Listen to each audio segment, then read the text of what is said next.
What if I told you there are 4 root problems that, if addressed, would balance the current state of Overwatch 2 without having to return to 6v6? Hello there everybody and welcome to the Abyss. Overwatch 2 has a lot of problems, this is no secret. Yet ironically enough, I believe the fundamental issue that has plagued the game since its inception lies in their process of identifying what problems need solving. After all, it's not wise to solve for a problem before identifying what the problem is. However, it is far worse to start solving for an incorrect problem.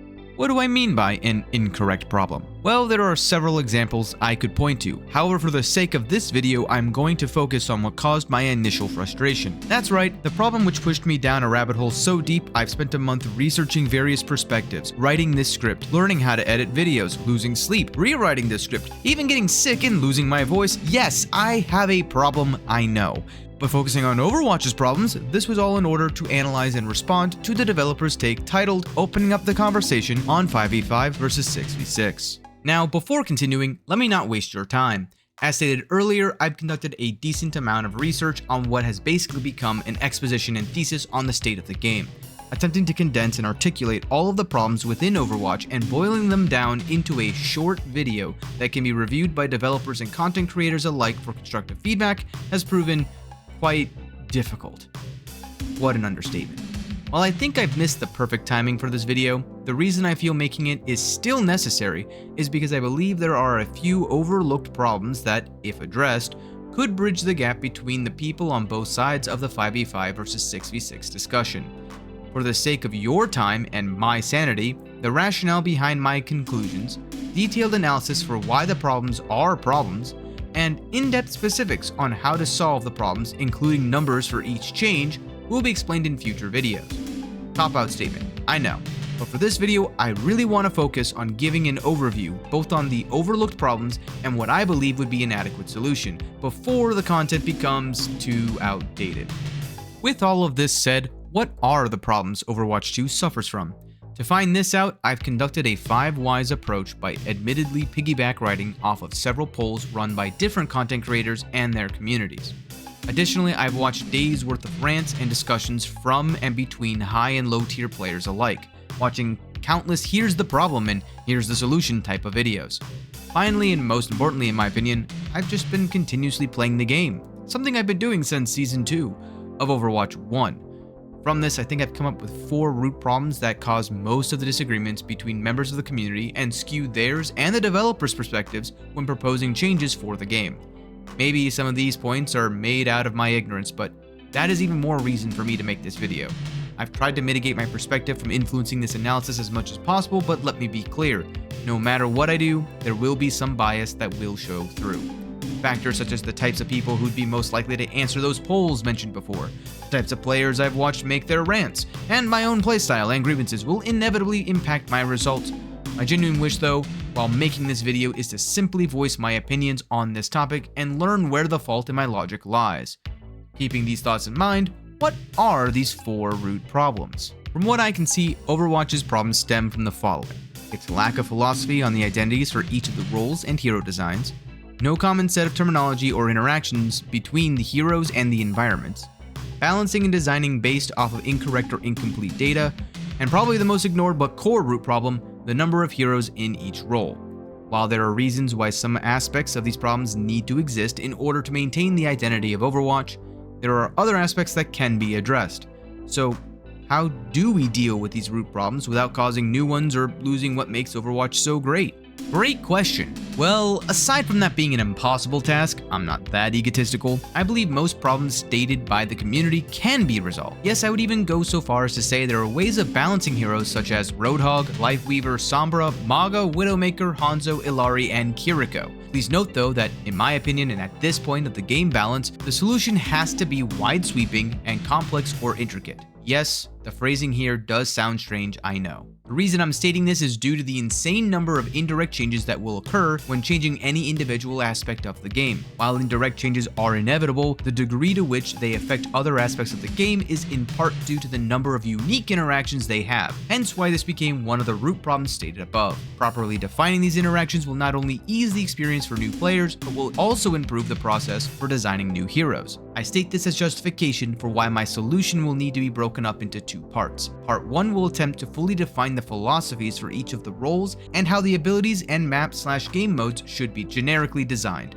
The second part will be the actual steps that need to be done to the game balance at a macro scale while following the generalizations provided in Part 1. These changes will be done in an effort to directly address the first and fourth root problems while simultaneously setting up the game to address the second and third root problems. Note, the how of how the heroes meet these philosophies can vary greatly, but the idea is to give a general outline of what the roles should be designed for. Overlap can be fine, but we must be careful not to allow for too many synergies of problematic buffs and debuffs. After all, why choose a hero or heroes with a healthy gameplay style when there are problematic ones that are more fun to play or provide more inherent value? And yes, these will be overgeneralizations and my opinions on what would be a healthy philosophy to follow. If any content creator or creators would like to debate, adjust, disagree, or workshop what I have below, let me know down in the comments below. With all that said, I spent enough time setting this up. Let's get started by defining the philosophies, beginning with ability design. Abilities should generically be designed to promote gameplay in line with the hero's role philosophy listed below, while rewarding skill-based interactions. The concept of an ability should aim to be a reusable skill that requires timing and resource management to be used effectively,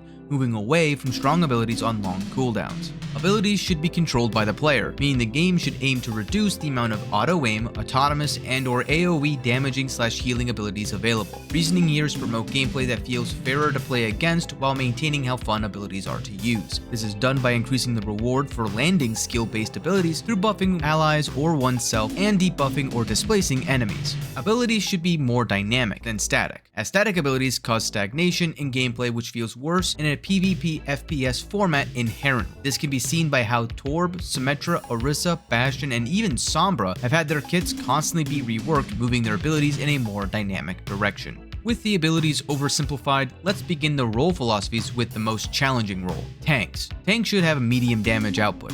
Their abilities should be designed with a focus on mitigating damage, either by blocking incoming damage or punishing the enemies for dealing damage. Tanks should have kits that apply debuffs to enemies within zones, deny or discourage rotations through specific areas, and allow the tanks to claim space through controlling the movement of enemies. Tanks can have self-sustain through small self-buffs or bursts of overhealing as to alleviate the healing pressure on their supports and encourage independent gameplay. These self-buffs and overhealing can be applied to allies, but to a much smaller degree, being careful about preventing the tanks from providing too much indirect value. Tanks should be able to use their HP or HPs as a resource to manage while engaging the enemy. In general, the goal for tanks should be to apply pressure to and mitigate incoming pressure from enemies while synergizing with other allies, enabling them to make plays and secure kills. They should also be able to create and capitalize on mistakes made by enemies who overextend or overcommit through skillful use of their abilities. Next, let's talk about supports. Supports should be designed to have low damage output. They will compensate this with kits that revolve around abilities which buff allies, debuff enemies, and enable their team to take engagements and execute disengagements. They will be able to provide consistent and targeted healing to allies. Support can have small amounts of self-sustain, allowing them to dodge the engagements and duels from incoming enemies through skill-based abilities in the form of displacement, soft crowd control, or selfish mobility. In general, supports will alleviate the incoming pressure onto allies by enabling their kits through applying buffs and healing while removing debuffs. Meanwhile, they should dissuade enemies from applying pressure or holding space by reducing their kits through skill-based application of debuffs or by removing buffs. Finally, we have DPS. DPS should have the most damage output potential in the game, the trade-off being the limited utility they have compared to every other role. Primary utility DPS will provide is limiting the amount of healing enemies can receive and revealing their locations.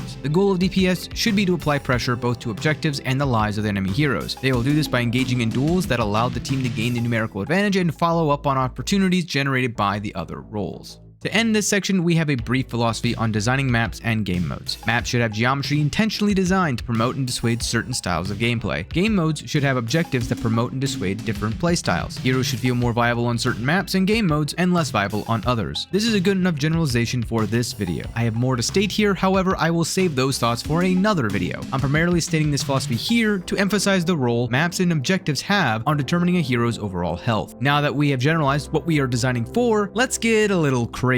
Keep in mind, these next changes are intended to occur simultaneously. If broken apart, I admit they each have several downsides which are not helpful or healthy to the game. Together though, they address the current problems while making up for the issues seen before.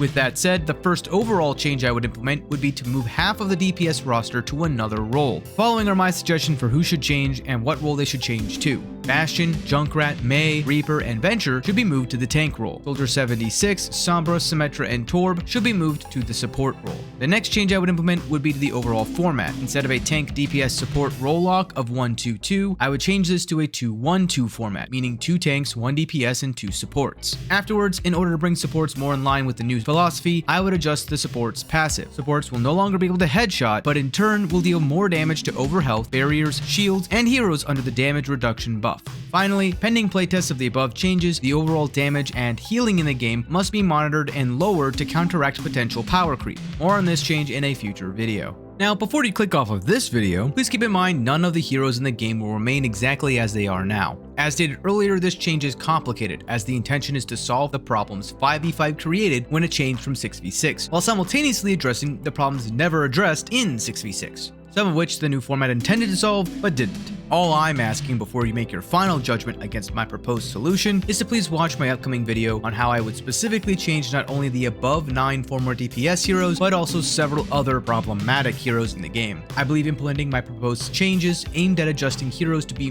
more in line with the new philosophies will fix most of the common complaints I've seen regarding problematic heroes or synergies in the game. So, while there are still more ideas to cover, sadly they cannot fit into this video. Please keep in mind, I am not the best player, nor am I claiming these changes will solve all of the problems Overwatch has with gameplay balance or competitive integrity. This video and the follow-up videos are just a passion project of mine, born out of my frustrations from the direction and stagnation of the discourse within the community, especially for the past few months or so. The purpose of this video is to verbalize an alternative perspective on the problems the Overwatch community are currently struggling with, and to propose some potential solutions in regards to the director's take. One thing to note, as shown by history, is that for every solution proposed, a new problem will arise. 5v5 is not a perfect format. It would be incredibly disingenuous or demonstrate one's lack of foresight to say so. I don't think it's the number of players, however, that causes the problems the community has experienced. Problems Overwatch 2 are facing are indeed complex. It is precisely for this reason we need to take a step back and keep asking what all of the contributing factors are and why they are a problem before making blanket statements about the direction the game needs to go.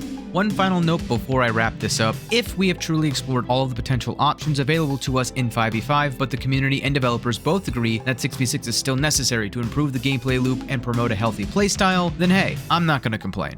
I'm just here to have fun and propose solutions people might not have thought of yet. That's why I've been playing since Season 2 of Overwatch 1, and honestly why I'll probably continue playing no matter what changes get implemented. With all of that said, it's now time for my least favorite part of the video, where I have to do something I loathe doing: begging for help. Please share this video with your favorite Overwatch content creator. I'm looking for as much feedback on the concepts discussed both in this and subsequent videos as possible, regardless of how big of a mistake that may or may not be. As mentioned back in the agenda section, my goal is to voice my opinions on this topic and learn where the faults in my logic are. As long as you are focused on the concepts I'm proposing and not trying to attack the messenger, I'm open to feedback and would love to discuss this further. I wouldn't have spent a month making these videos otherwise. After all, having more input or criticism, both constructive and non-constructive, helps paint a better picture of where the faults are with these changes. Understanding these faults will allow us to address them prior to their implementation and save us from having to live with them for the next year and a half. But that feedback won't come unless more people see this video, so please share this with who you can. If you are a workshop content creator who wants to try replicating some of my hero balance ideas, let me know down in the comments below. In the near future, I will post a video stating what I would change about each hero, down to how much HP, armor, and shields each hero should have. And I'd love to beta test some of these new concepts. Alright, time for a series of ifs. If you liked what I had to say and want to hear more, let me know by liking this video. If you want to be notified of when my next video drops, supposedly hitting that bell down below will help with that. If you have thoughts on Overwatch's current state or any ideas about fixing the game, or simply didn't like my ideas, please tell me why by mentioning it down in the comments below, or I don't know, make a scathing response video. Thank you all so much for your attention on this extraordinarily long video, and until next time, remember to stay safe and don't get lost in the abyss.